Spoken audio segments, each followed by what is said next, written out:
پیسہ کما رہے ہیں مذہب کے نام پہ. تو اور بنیان, کچھ خواتین کے بنیان سونگتے ہیں جن چڑیل بھوت, اور پھر نوٹ چھاپتے ہیں الو بنا کے. کچھ کیا کرتے ہیں, حلوے مانڈوں میں لگا دیا لوگوں کو. ہم تو محرم میں بھی سوکھے سوکھے, سفر میں بھی سوکھے سوکھے, ربیع الاول میں بھی سوکھے سوکھے. ایسا ہی ہے کہ نہیں ہے؟ کیا مطلب ہمیں کیا نبی سے محبت نہیں ہے؟ معاذ اللہ. کوئی مسلمان سوچ سکتا ہے نبی سے محبت کے بغیر تو ایمان ہی قبول نہیں ہے. لیکن ہم پھر بھی کیا ہیں, ہم فراق یار میں گھل گھل کے ہاتھی ہو گئے, اتنے گھلے رستم کے ساتھی ہو گئے. یعنی نبی یعنی محبت میں جو ہے بجائے. تو کسی بھاری جسم والے عالم سے بدگمان نہیں ہونا چاہیے. میں بار بار یہ بات کہتا ہوں, کچھ لوگ بہت کم کھاتے ہیں پھر بھی وزن بہت زیادہ ہوتے ہیں, تو نیچرل ہے, قدرت کی طرف سے ہوتا ہے.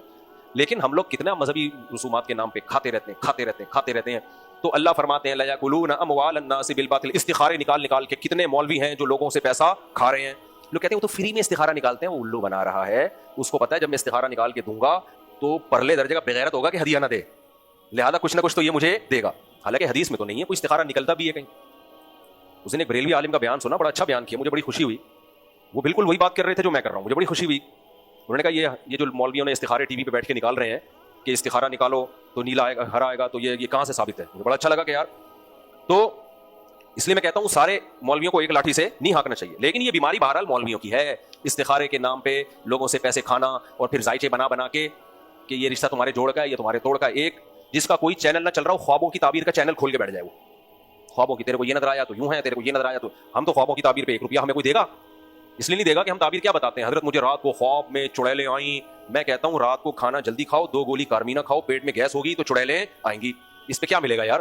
اس پہ ثواب کے علاوہ کچھ بھی نہیں ملے گا. ثواب کے علاوہ کچھ بھی نہیں ملے گا اس.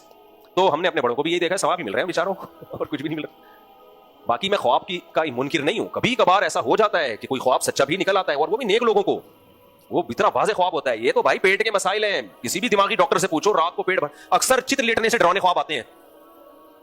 اکثر جب سیدھا لیٹو گے نا ڈرانے خواب آئیں گے. آپ کروٹ کے بل لیٹو اور پیٹ ہلکا رکھو, کچھ بھی نہیں آئے گا.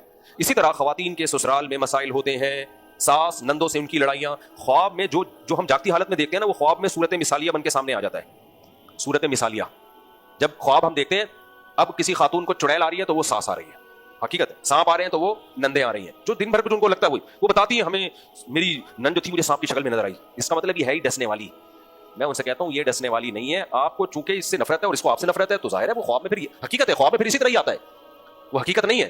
چلو ایک اور بات بھی یاد آ گئی, وہ چھیڑنا تو نہیں چاہیے. وہ میں نے مسئلہ نہیں بتایا تھا کہ المہند المفند میں لکھا ہوا ہے کہ انجینئر نے اعتراض کیا نا کہ یہ لوگ قبروں سے فیض کے قائل ہیں.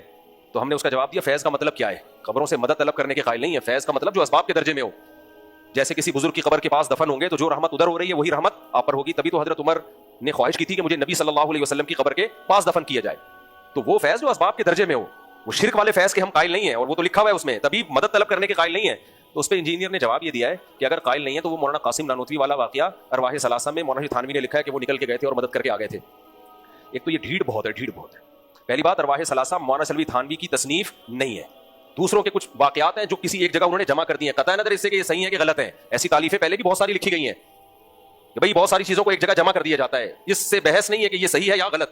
اور مولانا تھانوی نے اس واقعے کے نیچے حاشیے میں لکھا بھی ہے کہ یہ حقیقت میں نہیں ہوا, وہ اپنی قبر سے نکل کے نہیں گئے, یہ صورت مثالیہ تھی. مثالیہ کا مطلب کیا ہے؟ سامنے والے کو ایسا لگا کہ ان کی شکل کا کوئی آ رہا ہے. اس سے صاف پتہ چلتا ہے کہ وہ اس کے قائل نہیں تھے کہ وہ قبر سے باقاعدہ نکل کے گئے تھے. وہ یہ حاشیہ پڑھ لیتے تو اس کا جواب مل جاتا. تو اور کچھ بھی سمجھ میں نہ آئے, اگر ہم قبروں سے اس طرح مردوں کی مدد کے قائل ہوتے تو کر رہے ہوتے نا یہ کام. دیکھو ہندو بتوں سے عبادت کا قائل ہے تو صرف قائل نہیں ہے, مانگ رہا ہے بتوں سے. جو کہتے ہیں قبروں سے مدد ہوتی ہے وہ صرف کہتے نہیں ہیں, جا بھی رہے ہیں. آپ دیکھو مزاروں پہ کیسے میلے ٹھیلے ہوتے ہیں. علماء دیوبند نہ یہ کام کرتے ہیں, نہ ان کی اولادوں کو ان کے اکابر نے انہیں یہ سکھایا ہے. اس کا مطلب اگر اس کو ہم جائز سمجھتے تو کر رہے ہوتے ہیں نا. میرے شیخ کی قبر ہے پاپوش میں, صرف دعا کے لیے گئے ہیں, ہم نے تو کبھی نہ ان سے کبھی مانگا. والد کی قبر ہماری دیکھ لو, دارالعلوم کرنگی میں قبریں دیکھ لو جو ہمارے اکابر کی, دیوبند میں دیکھ لو, صاحب ایک بالش اور ایک بالش سے زیادہ اونچی قبر نہیں. اگر ہم مردوں سے مانگنے کے قائل ہوتے ہیں, مدد طلب کرنے کے قائل ہوتے ہیں, اور ہمارا محمد المفند میں عقیدے کا یہ مطلب ہوتا تو کر رہے ہوتے نا. جب نہیں کر رہے اس کا مطلب آپ لفاظی کر رہے ہو, آپ زبردستی ایک عقیدہ اس کی اپنی بنائی ہوئی تشریح کر کے زبردستی تھوپ رہے ہو آپ, اور کچھ بھی نہیں ہے. خیر کام نکل لی ہم. تو کیا بات چل رہی تھی؟ ابے بات کیا چل رہی تھی یہ ہے؟ ہاں, ڈرانے خواب کی بات ہو رہی تھی. تو اللہ نے قرآن میں کیا فرمایا؟ بہت سے یہودی اور عیسائی علماء کثیرن, سارے نہیں کرتے تھے اس وقت بھی, بہت سے لوگوں کا مال ناحق طریقے سے کھاتے تھے. تو یہ مذہبی لوگوں میں ایک بیماری ہے اور اسی وجہ سے مذہب بدنام ہوتا ہے. علماء کو بھی لوگ پھر لوگ صحیح عالم غیر عالم میں فرق کے بغیر سب کو ایک لاٹھی سے ہانکنا شروع کر دیتے ہیں. ابے یہ مولوی کے پاس گاڑی کہاں سے آئی, ابے یہ مولوی لوگ کہاں سے. بھائی کیا مولوی نہیں تجارت کر سکتا, وہ نہیں کما سکتا؟ ابھی مولانا تاج محل صاحب کا ایک بیان آیا نا, دنیا کی محبت کی نفی کر رہے ہیں. لوگوں نے کہا وہ ایم ٹی جے کی قیمتیں تو دیکھو جا کے, لوگوں کو سکھا رہے ہیں ایم ٹی جے کی میں جو پروڈکٹ ہے تو نہ خریدو. بھائی بزنس میں یہ تھوڑی ہوتا ہے کہ دنیا کی محبت نہیں ہے تو میں 50 روپے والی چیز, چونکہ دنیا مسافر خانہ ہے لہٰذا 5 روپے میں ملے گی آپ کو. کاروبار کا تو بیڑا ہو گیا غرق. بزنس تو بزنس ہے بھائی, جو آپ نے نہیں لو آپ کو کہیں اور سے جا کے لے لو. زکات کا ان کا ایک الگ سیٹ اپ ہے, صدقہ خیرات کا ایک الگ سیٹ اپ ہے, اس پہ کوئی اعتراض ہے تو آپ اعتراض کرو. تو کچھ لوگوں کو ذاتی چڑ ہو جاتی ہے مولاناؤں سے, تو بس وہ بغض نکلتا رہتا ہے ان کا بیٹھ کے. اور کبھی خوشبو لگا کے بڑے مولاناؤں کے پاس آؤ, ہمارے اکابرین کے پاس آؤ, تو یا میرے پاس ہی آ جاؤ, میں تمہیں بتاؤں گا ہم نے اپنے بزرگوں کو سخاوت کا دریا پایا ہے. وہ ایسا صدقہ کرتے ہیں تمہارا باپ بھی نہیں سوچ سکتا کبھی خواب میں. سمجھتے ہو, تھوڑا زیادہ جذباتی ہو گیا کیونکہ ہم نے دیکھا ہے ان کو ایسے صدقے خیرات ان کے ہم نے جیبوں سے نکلتے ہوئے. سب سے پہلے تو میرے شیخ مفتی رشید احمد صاحب, ایسے نوٹوں کی گڑیاں زمینوں سے آتی تھیں, صرف تھوڑے سے پیسے جو گیس بجلی کا بل اور اپنا راشن, باقی سب صدقہ. ہر مہینے ان کا یہ معمول تھا, سب صدقہ. کہتے گنتا بھی نہیں, مہینے بھی نہیں جاتے تھے ان سے نوٹ. یہ بھی بزرگ ہیں میرے بھائی, تو تم نے دیکھا ہی نہیں ہے. 2-4 وہ بس چند لوگوں کو دیکھ لیا, اور وہ بھی انہی لوگوں کو بنیان چڈی ضرور لگایا کرو بنیان. اگر چیز چڈی سونگتے نہیں ہے لیکن سنگھا دو ان کو, کم وقتوں کو. چڈی بنیان سونگنے والے اور عاملوں کو اور ان لوگوں کو تم لوگوں نے دیکھا ہے, یا لوگوں کو استخارے نکال اور خوابوں کی تعبیر سینٹر کھولے ہوئے, پورے وظیفے سینٹر کھول کے اور کھرب پتی بن گئے وظیفے سینٹروں سے. تو اللہ نے یہ بھی ذکر کیا ہے کہ یہ پرانی بیماری ہے, یہ نئی بیماری نہیں ہے. تو اس لیے مذہبی لوگوں میں دیکھنا پڑتا ہے کون غلط ہے اور کون صحیح. یہ کہنا کہ سارے غلط ہیں یہ تو ہو نہیں سکتا. حدیث میں آتا ہے یہ امت گمراہی پہ جمع ہو نہیں سکتی, اور صحیح حدیث ہے اس امت کے علماء انبیاء کے وارث ہیں. سارے تھوڑی انبیاء کے وارث کیسے بگڑ سکتے ہیں, اور نبی آخری نبی ہیں. تو جب علماء انبیاء کے وارث ہیں تو نبی کی جگہ کون سنبھالے گا؟ علماء. یہ سارے کیسے بگڑ سکتے ہیں میرے بھائی؟ تو یہ بھی ایک اہم ہے. تو چند 2-3 آیتیں اور پڑھ کے بس درس ختم کرتا ہوں.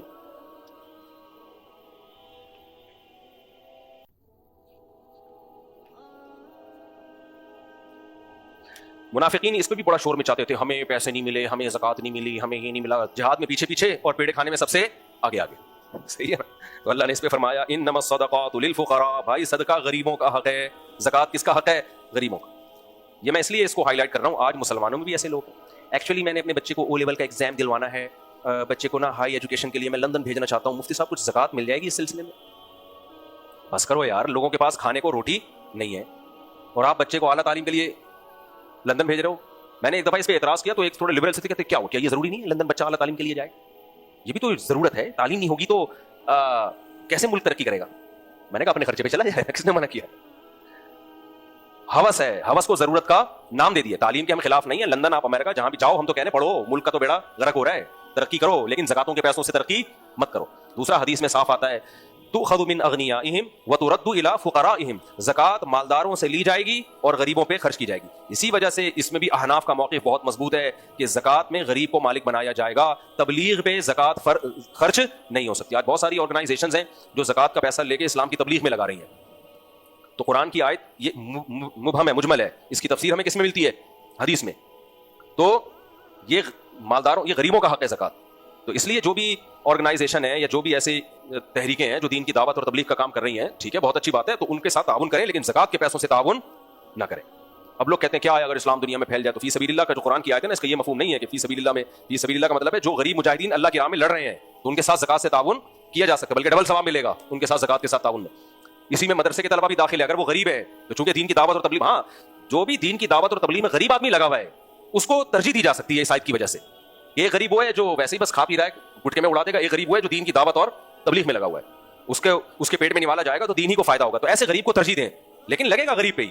اب بعض دینی جماعتیں کیا کر رہی ہیں, زکات لے کے وہ بس ہر جگہ جہاں بھی دعوت کا کام, اس سے کیمرے بھی خریدے جا رہے ہیں, اس سے جناب وہ بزنس کلاس میں لوگوں کے سفر بھی ہو رہے ہیں دعوت اور تبلیغ کے لیے, وہ سمالدار لوگ ہیں, وہ اسی سے پیپسی بھی پی جا رہی ہے, اسی سے چائے بھی پی جا رہی ہے. تو بھائی یہ تو نہیں ہوتا, اس کا نقصان کیا ہوگا؟ غریبوں کی ایسی کی تیسی ہو جائے گی. صحیح ہے, تو ایسے اسلام کو پھیلا کے غریبی مار دیں ہم, تو اللہ تو کہنے تو سب کو پالنا ہے نا, اللہ تعالیٰ نے, اللہ نے تو سب کو پالنا ہے. تبھی فقہا زکات کا جو بیان کرتے ہیں نا مسئلہ, وہ کہتے ہیں دیکھو حدیث میں آتا ہے الخلق عیال اللہ, مخلوق سب اللہ کا خاندان ہے, مجازن خاندان کہا گیا ہے. جیسے باپ کے ذمہ ہوتا ہے نا اپنی سب اولاد کو کھلائے پلائے, تو اسی طرح اللہ بھی سارے انسانوں کا متولی ہے کہ سب کو میں نے کھلانا ہے, یہ سب میری ذمہ داری ہے, میری رسپانسبلٹی ہے, کوئی بھوکا نہیں مرنا چاہیے. لیکن اللہ نے دنیا میں ایک نظام بنایا ہوا ہے کہ کچھ کو زیادہ دوں گا, کچھ کو نہیں دوں گا, تو جن کو زیادہ دوں گا ان کو بولوں گا ان کو دو, جن کو نہیں دیا, تاکہ تم بھی کھاؤ تو وہ بھی کھائیں. تو اس طریقے سے اللہ نے سب کی روزی اپنے ذمہ میں لی ہوئی ہے. اب ہم نے کیا کیا, مسجدیں بنا دی زکات سے, مدرسے کی تعمیر میں لگا دی زکات, ہم نے دین کی تبلیغ میں, اور جناب بزنس کلاس میں سفر کے لیے مفتی طارق مسعود صاحب امریکہ میں جا رہے ہیں دین کی دعوت اور تبلیغ کے لیے, زکات کے پیسوں سے ان کا بزنس کلاس کا ٹکٹ کرا دو. یہ ہو رہا ہے آج کل, میرا نہیں, میرے ساتھ نہیں ہو رہا, لیکن ویسے ہو رہا ہے. مذہبی اسکالر جا رہے ہیں پورے زکاتوں کے پیسوں سے ماشاءاللہ. پھر چونکہ یہ اکیلے ان کا دل نہیں لگتا تو ان کی وائف کا بھی بزنس کلاس کا ٹکٹ کرا, اور انہوں نے کتا پالا ہوا ہے. اب یہ اتنی ٹیکنالوجی میں آگے, ورنہ کل کتوں کا بھی ٹکٹ ساتھ میں ہوگا. مفتی صاحب کیونکہ مرغیوں کے دیسی انڈے شوق سے کھاتے ہیں تو مرغی بھی ان کو ساتھ لے, تو حد نہیں ہے بھائی پھر تو کوئی. اس لیے حناف کا موقف اتنا واضح بھائی, غریب کو مالک بنا دو. اس کا مالک ڈائریکٹ بزنس, اس کا ٹکٹ بھی نہیں کرا سکتے آپ, مالک بنانا پڑے گا اس کو یا اس کے وکیل کو جو اس کی طرف سے نمائندہ ہوگا, پھر وہ جو چاہے کرے. اور اگر ٹکٹ کرانا ہے تو غریب کو مالک بناؤ گے اور اس کی پرمیشن سے کراؤ گے. بھائی آپ کی رقم ہے, آپ بولتے ہو تو خربوزہ کھلا دیتے ہیں, آپ بولتے ہو تو ٹکٹ کرا دیتے ہیں, آپ کی رقم ہے. وہ پھر وہ بولے گا نہیں بھائی مجھے بزنس کلاس چھوڑ, جتنے پیسے تھے وہ مجھے, ایک غریب آدمی بزنس کلاس میں گیا, کسی نے اس کا ٹکٹ کرا دیا, وہ کہہ رہا بھائی اتنے پیسے مجھے دے دیتے میں جہاز کی دم پہ لٹک کے آ جاتا, وہ مجھے آسان تھا, اتنے لاکھوں روپے بلا وجہ تم نے, تو غریب بیچارہ تھا وہ. تو اس لیے آج کل اس میں بھی بہت براڈ مائنڈیڈ لوگ بن گئے ہیں. تو یہ بہت مضبوط موقف ہے کہ زکات کس کا حق ہے, غریب کا. ہاں غریب جو تبلیغ میں لگا ہوا ہے اس کو بھی تنخواہ کے طور پہ نہیں دی جا سکتی زکات, سمجھ رہے ہو. تبھی یعنی کسی غریب سے آپ نے مزدوری کا کام لیا اور پھر تنخواہ میں اس کو زکات دے دی, نہیں, کیونکہ وہ تو ویسے ہی اس کا حق ہے نا.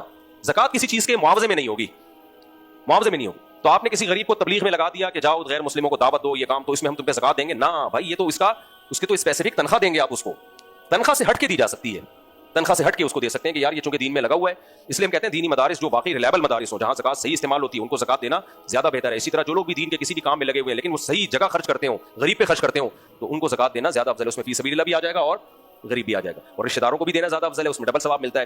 کچھ نہیں ہے تو کوئی بھی غریب ہو اس کو بھی دے دیں, زکات ادا ہو جاتی ہے, ہر یعنی ثواب ہی ملے گا اس میں. تو مسلم ہونا چاہیے, غیر مسلم کو نہیں دے سکتے, اور غریب کو مالک بنانا ضروری ہے اس میں. تو یہ بھی زکات کا کچھ مسئلہ. بس ایک دو اور مسئلے بیان کر کے بس ٹائم بھی ہو گیا پورا.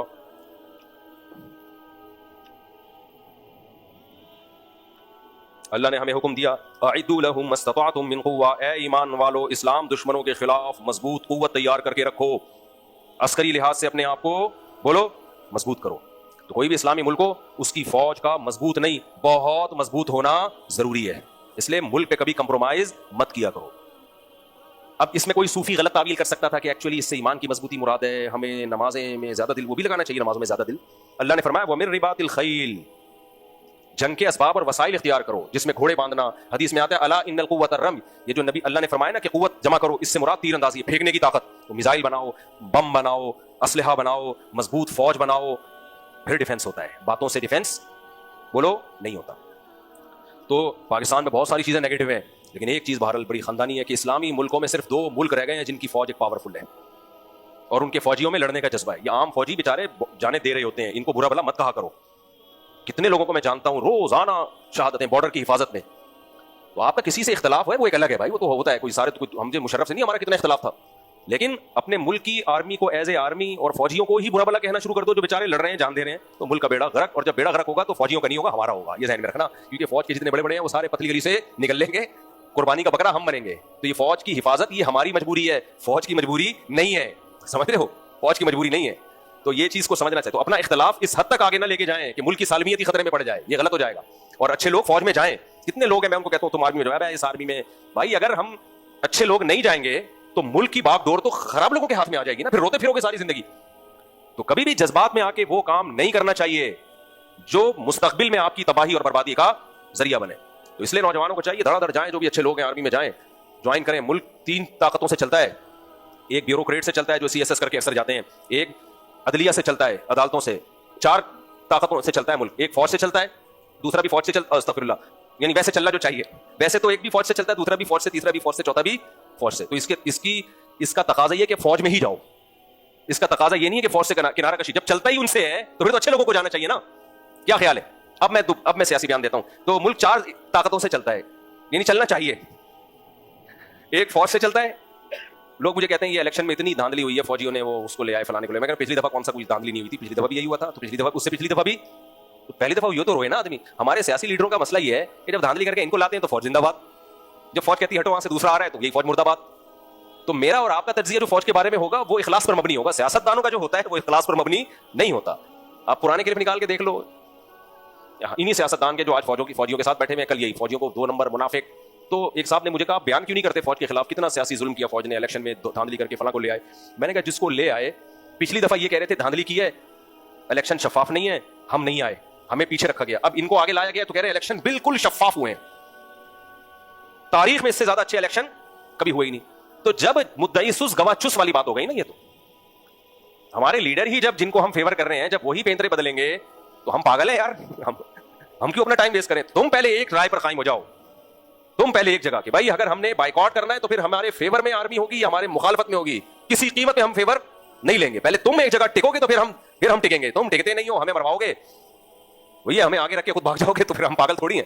تو اس لیے 4 چیزوں پہ خوب فوکس کرو. ایک, فوج میں زیادہ سے زیادہ لوگوں کو بھیجو, اچھے لوگ جائیں گے تو تبدیلیاں بھی اچھی آئیں گی, برا بلا کہنے سے کچھ بھی حاصل نہیں ہوتا. اور دوسرا عدلیہ کے پاس پاور ہوتی ہے.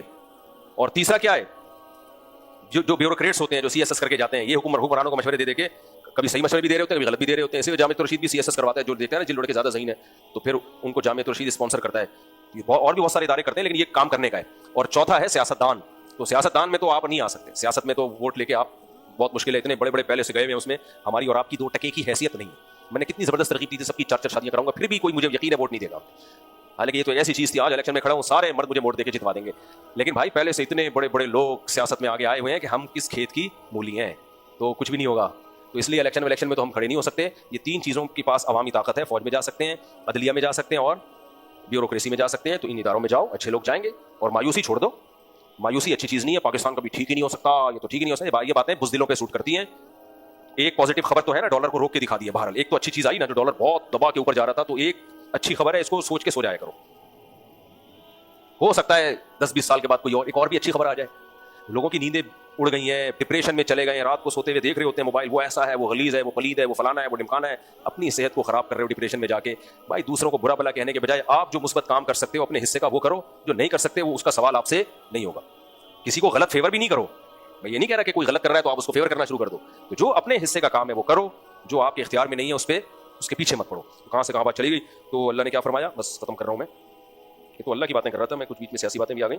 کیا بات تھی بھائی؟ ہاں, اللہ نے فرمایا اعدوا لهم ما استطعتم من قوہ, دشمن کے خلاف مضبوط طاقت جمع کرو. کیونکہ ہم پاکستانی ہیں, ہمارے اپنے پھڈے الگ ہیں, لیکن ان پھڈوں کا ہمیں نہیں پتا کہ اسلام دشمن قوتیں فائدہ اٹھا رہی ہیں. سمجھ رہے ہو؟ بھاگتے چور کی لنگوٹی, جب ملک میں اس طرح کی انارکی پھیلتی ہے نا تو بہت ساری طاقتیں کود جاتی ہیں, پھر پتہ ہی نہیں چلتا کہ کون سچی مچی کا اعتراض کر رہا ہے اور کون اس اعتراض سے غلط فائدہ اٹھا رہا ہے. تو ہم پاکستانی مسلمان ہیں, پھر ہم پاکستانی ہیں اس حیثیت سے کہ ہم ایک ملک میں رہتے ہیں, تو اس کو ہم سب نے مل کے بچانا ہے. تو کبھی کسی غیر کو مت گھسنے دو اور غیر کو فائدہ مت اٹھانے دو, کیونکہ یہ اللہ کا حکم ہے. مضبوط طاقت اور قوت جمع کرنی ہے تم نے اپنے دفاع میں. ملک ہے تو باقی اسلام کی باتیں بھی ہوں گی, اسلام نافذ کیا جائے نہیں نافذ کیا جائے. جو سیکولر لوگ ہیں بولیں گے قائد اعظم تو سیکولر بنانا چاہتے تھے, اور مذہبی لوگ بولیں گے اور دلیل سے بولیں گے قائد اعظم اسلامی ملک بنانا چاہتے تھے, اور حقیقت میں اسلامی بنانا. تو یہ سب باتیں جب ہے نا ملک ہے, عدالتی خلا کے خلاف بھی میں چیختا ہوں یہ غیر شرعی قانون ہے, یہ سب باتیں جب ملک ہے, ملک ہی نہیں ہوا تو پھر عدالتی کھلے تو وہ تو ہلکی چیز بن جائے گی بھائی, ٹھیک ہے نا. تو سیکولر قوتوں کے ہاتھ میں ملک چلا ہے. جو لیبیا کا حشر ہوا اور عراق کا حشر ہوا وہی حشر ہمارا بھی ہوگا. اللہ تعالیٰ ہماری حفاظت فرمائے. کافی ہو گیا میرا خیال ہے. اچھا میرے بھائی مفتی صاحب, میرے بڑے بھائی کی عمر 33 سال ہے, ان کو کینسر ہے, اللہ تعالیٰ شفا عطا فرمائے. بھائی تو ہم نے ان کا کینسر صاحب بہت تکلیف ہوتی ہے, تو درد ہوتا ہے تو شور مچا کے پورا گھر سر پہ اٹھا لیتے ہیں. میرے بھائی جنت کمانے کا ذریعہ ہے, سگا بھائی ہے, شور کر رہا ہے, برداشت کر لو, چھوڑ کے مت بھاگو اس کو. رشتہ داری جوڑنا ایسے موقع پہ ہی ہوتا ہے. سگا بھائی ہے کینسر کی, میں نے دیکھے ہیں ایسے کینسر کے جو مریض ہیں تکلیف میں بہت چیختے ہیں, تو بس صبر کرو اس پہ. تو جتنا صبر کرو گے یہ آپ کے گناہ کثرت سے معاف ہوں گے اس میں. تو اس کو بیزار مت سمجھو کہ یار کیا عذاب ہمارے لیے مسلط ہو گیا ہے. ہم انگریز تھوڑی ہیں, انگریز تو کوئی نہ بھائی نہ بہن, بس سب انڈیویجول لائف گزار رہے ہیں گورنمنٹ کے حوالے جو مرضی تو. ہم تو بھائی رشتہ داری جوڑنا, یہ پریوار ہے, خاندان ہے, خوشیاں غم سب میں آئیں گے. اللہ نہ کرے کل آپ بھی کسی مصیبت میں آ سکتے ہو, آپ بھی کسی مصیبت میں آ سکتے ہو. یہ کورونا کے دنوں میں کیا ہوا ہے, ہم لوگوں سے کہتے تھے SOPs پر عمل کریں, فاصلہ رکھیں, لیکن گھر میں اگر کوئی بیمار ہو گیا چھوڑ کے بھاگے نہیں اس کو. یہ نبی نے منع کیا ہے, حدیث سے یہ بات ثابت ہے, منع کیا ایسے موقع پہ. مسلمان ہر چیز اعتدال سے کرتا ہے, پھر اللہ پہ توکل کرے. اگر گھر میں باپ کو کووڈ ہو گیا, ماں کو کووڈ ہو گیا, تھوڑی گھر چھوڑ کے بھاگ جاؤ گے آپ ان کو لاوارث, کوئی بات نہیں, منہ پہ ماسک چڑھا کے ان کی خدمت کرو, کسی بھی طرح کرو, بھاگو نہیں. ایسے موقع پہ بھاگنے کی اجازت نہیں ہے اپنے ایسے قریبی رشتہ دار کو. کتنے لوگوں نے خدمت کی, کچھ بھی نہیں ہوا. لیکن چائنا میں کیا ہوا, ان کے پاس مذہب نہیں ہے. بیوی کو کورونا ہوا, بھاگ گیا میاں, تڑپ تڑپ کے مر رہی ہے, سڑ رہی ہے, پتہ ہی نہیں میاں ہے کہاں. باپ کو کورونا ہوا, بچہ مارکیٹ سے شارٹ, وہ کہہ رہے ایک تو میں عذاب میں ہوں, سب چھوڑ چھاڑ کے بھاگ گئے. انڈیا میں بھی ایسے بہت سارے واقعات سامنے آئے ہیں. ہم مسلمان ہیں, ہم ٹھیک ہے احتیاط پہ عمل کرتے ہیں, لیکن اس احتیاط کی بھی شریعت نے ایک باؤنڈری کھینچی ہے. تو آپ کا اگر قریبی جس کی خدمت آپ پہ فرض ہے, تو پھر آپ کو چھوڑ کے بھاگنے کی اجازت نہیں ہے. وہاں پہ چکن پاکس ہوتا ہے بچوں کو, مائیں پھر بھی پالتی ہیں, ایسے نہیں کہ ایزی سینٹر میں اٹھا کے پھینک دیا کہ مجھے بھی نہ لگ جائے. اس میں یہاں اللہ پہ توکل کرنا پڑے گا. ہمارے پڑوس میں ایک لڑکے کو TB ہوئی تھی, اس کا کوئی بھی لاوارث نہیں تھا سوائے بڑی بہن کے. میں نے اس بہن کو دیکھا یار, اس بڑی بہن نے اپنے چھوٹے بھائی کی, جو حالانکہ TB کا مریض تھا, نہیں چھوڑ کے بھاگی. ہم ان کے گھر میں جاتے تھے منہ پہ کپڑا باندھ کے دور دور سے, اور وہ بہن روزانہ اس کو اٹھا کے واش روم لے کے جاتی, گود میں اٹھا کے لاتی, رکھتی, اور روتی تھی کہ میں اپنے بھائی کو کیسے چھوڑ کے جا سکتی ہوں. اور اللہ نے اس بہن کو اتنی لمبی زندگی دی ہے. یہ واقعہ میں سنا رہا ہوں گا, یعنی میرا خیال ہے 86-87 کا, جب 11-12 سال کے تھے ہم. لاسٹ ایئر ان کا انتقال ہوا ہے, بڑی بہن. وہ ٹی وی والا تو بیچارہ مر گیا تھا 6-7 مہینوں میں, وہ اب تک زندہ تھی. ہم لوگ ان کو بڑی باجی کہتے تھے. میری والدہ کی جو فرینڈ تھی وہ, اور عمر میں اور بڑی ایجوکیٹڈ خاتون تھی, پڑھی لکھی تھی بہت, تو بڑی باجی ہمارے پورے محلے میں اسی نام سے مشہور تھی, بڑی باجی.